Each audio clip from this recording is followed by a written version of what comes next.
Salut Christophe, Hello Hélène. comment ça va en cette journée ensoleillée?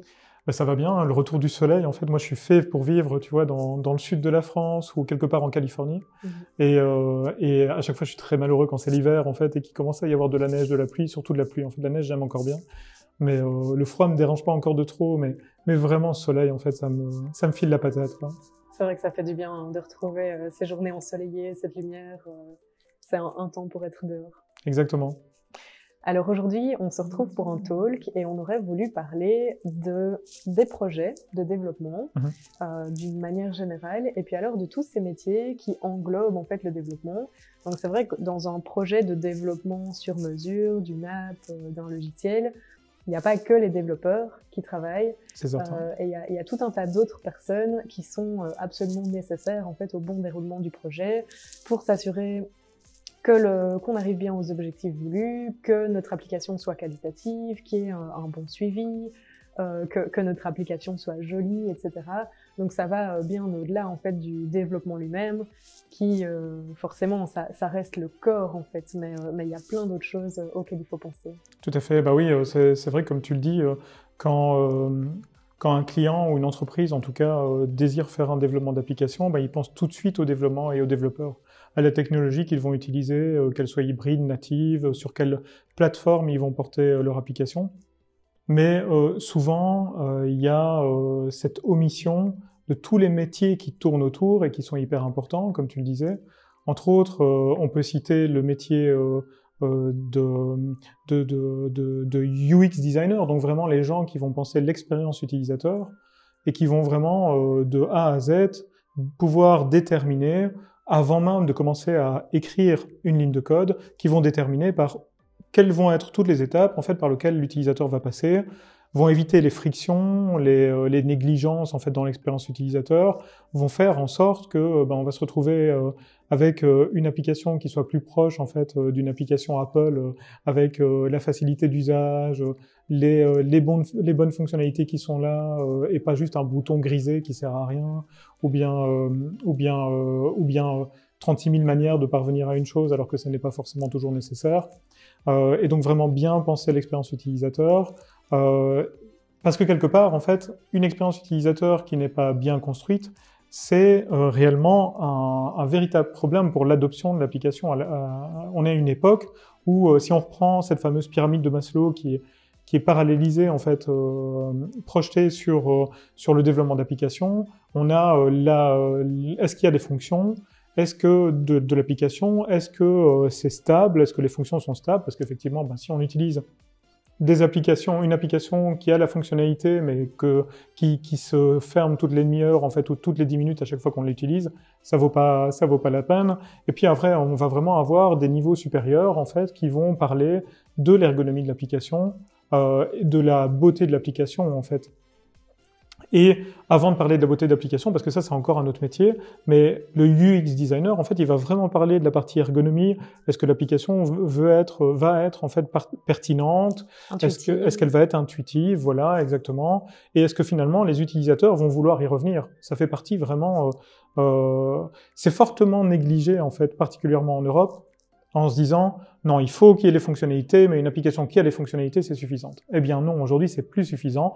On est sur des générations en fait qui utilisent l'outil électronique, l'informatique depuis leur naissance ou presque, et donc on peut pas leur faire en fait, on peut pas leur dire vas-y, travaille sur un moniteur noir et blanc avec des lignes de commande en fait pour utiliser ton application, quoi. C'est terminé. Ça fait partie de l'ère industrielle au moment où les services sont arrivés, mais les services informatiques sont arrivés, mais c'est terminé aujourd'hui. Il faut absolument qu'effectivement il y ait des fonctionnalités, qu'elles soient stables, mais qu'elles soient aussi ergonomiques, qu'on puisse l'utiliser et que quelque part on se sente un petit peu chez soi en fait au moment où on veut faire appel à une fonction. Et puis ça retire du stress aussi à l'utilisateur, parce que si un utilisateur doit faire une tâche répétitive ou urgente, il va être dans l'empressement.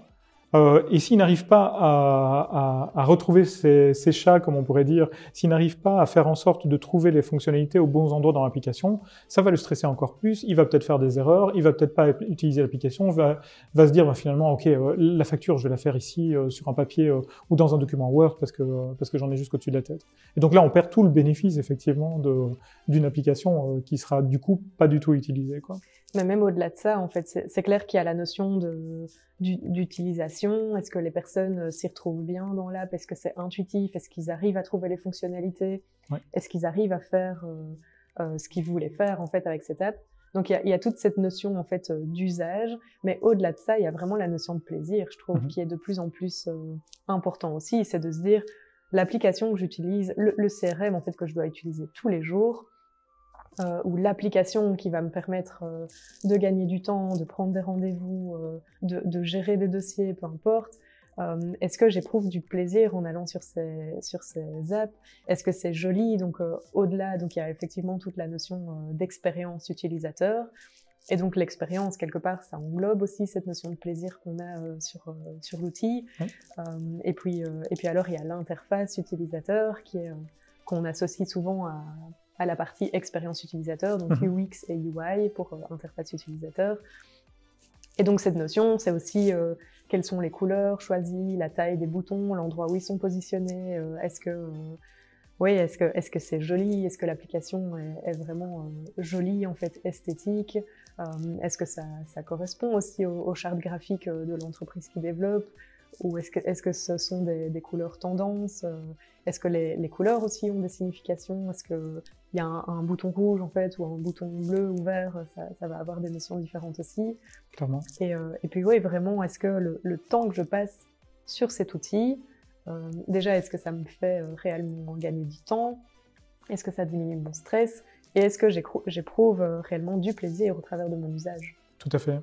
Et on peut prendre des cas très concrets, quoi, et peut-être personnels, parce qu'évidemment, ça ne va pas parler à tout le monde, mais moi, personnellement, en fait, WhatsApp, je l'utilise que parce que quand je suis absolument forcé, parce que je trouve que cette application est juste répugnante en termes de look. Bon, les couleurs, en fait, ça c'est propre à chacun, hein, mais par contre, en fait, le fait d'avoir un background dans le chat, en fait, qu'on peut changer, mais un background dans le chat qui soit horrible de base, les bulles qui soient pas aussi bien finies que dans Message de Apple ou même Messenger, en fait, je trouverais plus beau que WhatsApp, en fait, c'est tout dire, d'avoir des difficultés de recherche, en fait, des différentes personnes, d'avoir tout un tas de fonctionnalités qui se trouvent pas aux endroits où on les attend habituellement de façon ergonomique. Donc il y a vraiment les deux en fait dans WhatsApp par exemple. On voit en fait que c'est une application qui est clairement un petit peu délaissée en fait en termes de UI et d'UX et qui prône la fonctionnalité avant tout. Mais ce qui fait que des gens comme moi par exemple, et ça chacun a sa sensibilité, mais moi ça fait en sorte en fait que je vais pas pouvoir l'utiliser quoi.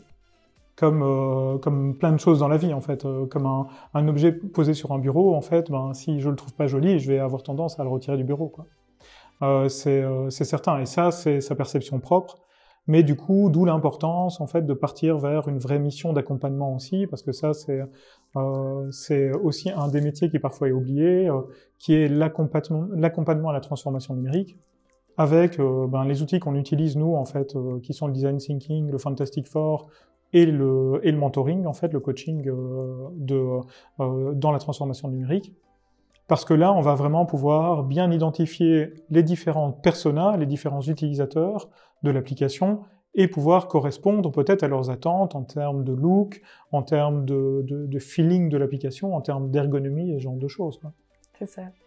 Et oui, cet accompagnement, il y a non seulement le fait d'accompagner les clients, de s'assurer que les objectifs sont atteints, etc. Et puis dans certains projets, surtout des gros projets de transformation numérique, il y a parfois aussi un accompagnement des différentes personnes qui doit être fait, notamment dans la résistance au changement. On en parlait encore hier dans un mentoring en fait, oui, qu'on a donné à plusieurs personnes. Et c'est vrai qu'il y a cette résistance en fait, et tout le monde a une résistance différente au changement. Mais c'est vrai qu'on se retrouve parfois dans des cas où il y a des personnes qui sont attachées aux outils existants, même s'il y a plein de choses qui fonctionnent pas, on vient un peu perturber leur quotidien, on vient un peu les bousculer, et donc ça demande une nouvelle adaptation. Ça demande vraiment de s'adapter en fait à des nouveaux outils, de revoir un petit peu sa manière de fonctionner. Il faut parfois cette phase de réflexion en fait pour que ce soit fait de la manière la plus optimale possible. Et donc il y a cet accompagnement qui est nécessaire. Et donc là aussi, des coachs ou des consultants externes peuvent aider dans vraiment l'accompagnement des différentes personnes, au travers d'organisations de workshops, au travers peut-être de sessions ou de mini-conférences en fait, qui sont données sur des thématiques bien précises, quelque part pour inspirer les personnes, et puis oui, pour transmettre des messages forts autour de ce besoin en fait, de se transformer. Tout à fait. Et chez Underset, on a quand même en fait un vécu de plus de 20 ans dans l'approche de la transformation numérique. Et s'il y a bien une chose qu'on a appris, c'est que a priori, cet accompagnement dans le changement, dans la transformation numérique, ne doit pas se faire en fait par la direction de l'entreprise, ou ne doit pas se faire par le management en fait, parce qu'ils sont partie preneurs en fait. Et c'est finalement très bien en fait qu'il y ait des éléments extérieurs qui arrivent et qui puissent peut-être en fait avoir un début de friction avec certains, mais qui ait tout le bagage en fait pour pouvoir accompagner ces gens et qui ne soit pas leur manager de tous les jours en fait. C'est vraiment pour moi hyper important en fait dans un projet qui est réussi. Et globalement en fait c'est aussi ne pas perdre d'argent que de faire ça, parce que le fait de se lancer dans un projet, de se dire ok, moi je suis la direction, j'impose à tout le monde et puis point, de un, on risque de perdre des gens, donc quel est le coût de la perte d'une personne, de devoir réengager, former, etc. On parlait avec l'un de nos partenaires en fait dernièrement que ça coûtait plus de 10 000 € en fait juste pour faire venir une nouvelle personne dans l'entreprise et l'avoir sélectionné, plus de 10 000 € en fait, sans compter après tout le processus en fait qui va s'étaler sans doute en fonction des métiers sur 3, 6 mois, parfois 1 an en fait, d'accompagnement de la personne, etc. Et les avoir perdus en fait à cause de frustrations non exprimées, à cause d'imposition de règles et ce genre de choses par la direction, c'est quand même très dommage. Et en même temps, la transformation numérique de l'entreprise, elle doit avoir lieu. On le voit encore bien de par le contexte, mais c'est valable de façon universelle. En fait, on doit progresser, quoi. Et comme tu dis, les choses doivent changer. On doit absolument en fait sortir de sa zone de confort régulièrement. Je dis pas qu'il faut y être tout le temps. Il y a des profils qui ont plus facile d'y être tout le temps et qui doivent l'être tout le temps. Et puis il y a d'autres profils de personnes qui sont vraiment basés sur les habitudes, les règles, etc. Et donc qui vont avoir vraiment du mal et qui sont des profils qui sont vraiment très nécessaires en fait et très utiles aussi en fait à la communauté que représente une entreprise, parce que il faut pouvoir faire en sorte qu'il y ait des règles, il faut pouvoir faire en sorte qu'il y ait des normes dans une entreprise, mais de temps en temps il faut savoir aussi sortir de ces normes, sortir de ces habitudes. Parce que sinon, aujourd'hui, en fait, si on n'avait pas ça, dans le cas, si on prend vraiment un extrême, on part sur Mars, en fait, on vient de faire atterrir Persévérance, avec du travail européen dedans, avec du travail bien entendu américain,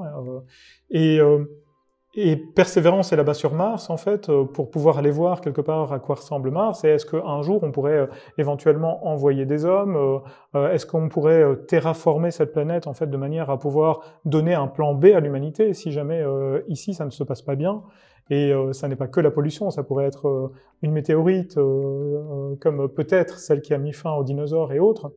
On n'est pas à l'abri de ça, en fait, et quelque part, si on se dit, non, voilà, on a toujours fait comme ça et on disparaîtra avec, comme les dinosaures, en fait, sur la planète, du coup, en fait, c'est ne pas utiliser notre intelligence, ne pas sortir de nos habitudes et ne pas prendre de risques, en fait, parce que forcément, les premières personnes qui vont aller là-bas sont à peu près sûres d'y mourir très rapidement. Et comme le disait Elon Musk, en fait, je voudrais mourir sur Mars, mais pas lors de l'atterrissage. Et c'est vrai que dans cette touche d'humour, on peut le comprendre, mais malgré tout, il y a cet acte de courage qui est d'aller plus loin que ce qu'on a fait avant. Et c'est la même chose pour la transformation numérique d'une entreprise. Il faut absolument la faire. C'est indispensable pour continuer à faire vivre l'entreprise, à faire en sorte en fait qu'elle soit la plus cohérente possible par rapport au contexte. Et dedans, effectivement, on en revient à cette notion d'accompagnement en fait à la transformation numérique au travers, comme on le disait, de design thinking, de Fantastic Four, de consultance. Et puis, dans tous les métiers en fait autour du développement, il y a aussi un autre métier qui nous tient fort à cœur en fait, et toi en particulièrement qui est l'experte sur le sujet parce que ce sont des gens qui travaillent dans ton équipe à toi en fait, qui sont les gestionnaires de projets. Exact, c'est ça. Donc on a parlé de la partie UX, de la partie UI, des accompagnants, des coachs externes pour suivre les projets. Et puis alors, effectivement, le project manager, c'est vraiment la personne de référence autour d'un projet. C'est la personne qui va faire le lien entre les équipes de production et avec le client, et puis avec toutes les autres parties prenantes, parce que des fois, il faut faire appel à des fournisseurs externes, peut-être avec des coachs externes, etc. Donc toutes les personnes, finalement toutes les parties prenantes au projet, c'est la personne qui va faire le lien dans tout ça, s'assurer que les objectifs sont bien atteints, que les deadlines sont respectés. C'est la personne qui va analyser les risques, qui va aussi penser à des plans B, à des plans C, au cas où quelque chose ne se passerait pas bien. Et puis c'est la personne aussi qui gère la communication. Et dans un projet, on sait que la communication est super importante parce que oui, si on a un petit peu de délai, en fait, il faut pouvoir le communiquer au client.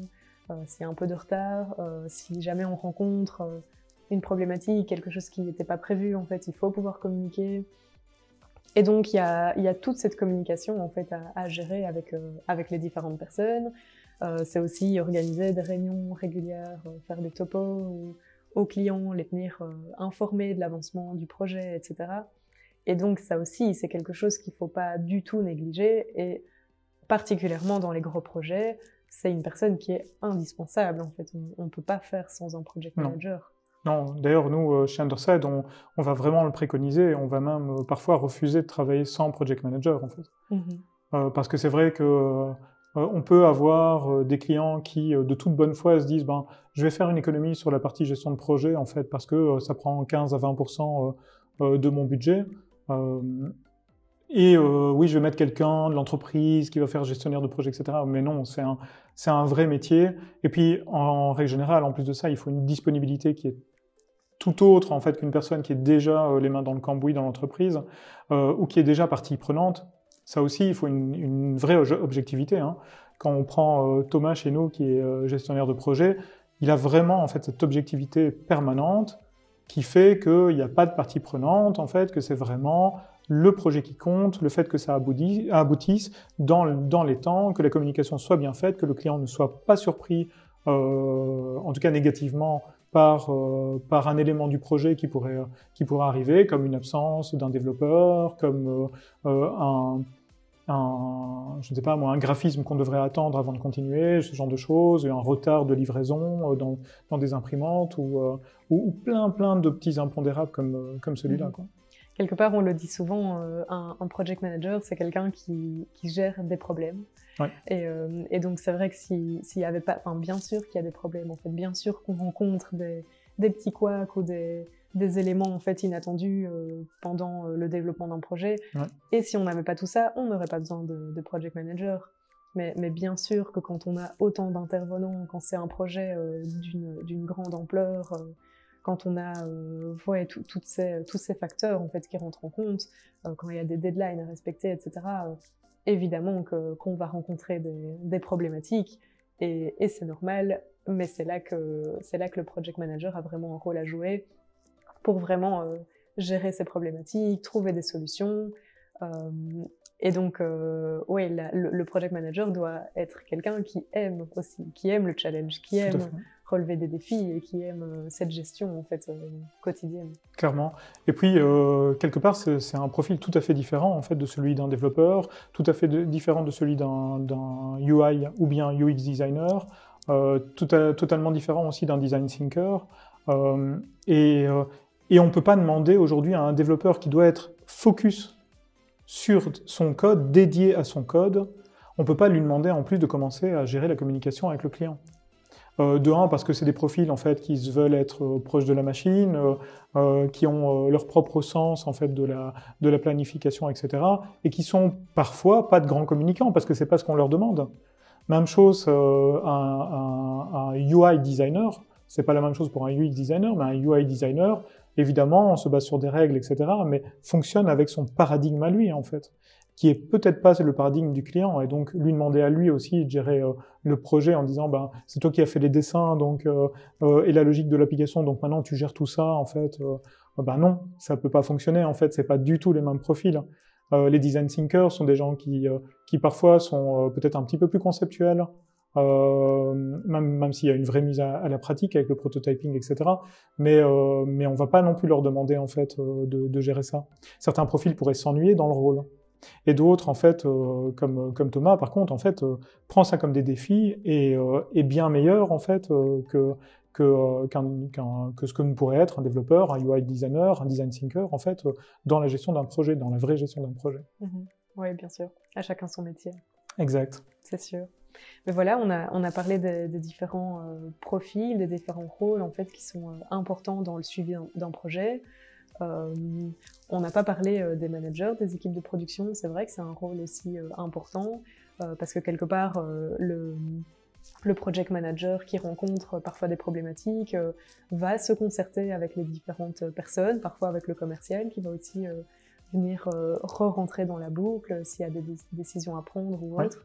Et donc, oui, ça implique vraiment tout un tas de personnes différentes et de rôles différents. C'est un univers, globalement. Hein. Pour résumer, en fait, un développement, c'est pas juste un développeur ou un groupe de développeurs, c'est plein de gens à côté, c'est toute une équipe, hein, comme tu le disais, des vendeurs qui ont rendu ça possible, hein, qui sont à l'initiation, en fait, vraiment du projet, mais qui vont continuer à suivre aussi parce que ce sont des gens concernés, c'est comme ça que ça doit être. Donc, ils vont continuer à avoir une communication avec leurs clients malgré tout. Le gestionnaire de projet qui va vraiment être le chef d'orchestre en fait de ce beau petit univers en fait créé autour de l'application, des UI UX designers, des design thinkers, et puis parfois même en fait dans les développeurs, bon, on va peut-être pas rentrer dans les détails, mais il y a des architectes. Il y a des développeurs qui vont travailler dans un type de projet bien particulier ou bien qui vont architecturer quelques projets en fait et qui vont peut-être moins faire du code, etc. Il y a tellement de choses à en dire. On a des administrateurs systèmes aussi potentiellement qui vont rentrer dans la boucle pour faire du déploiement. Tout à fait.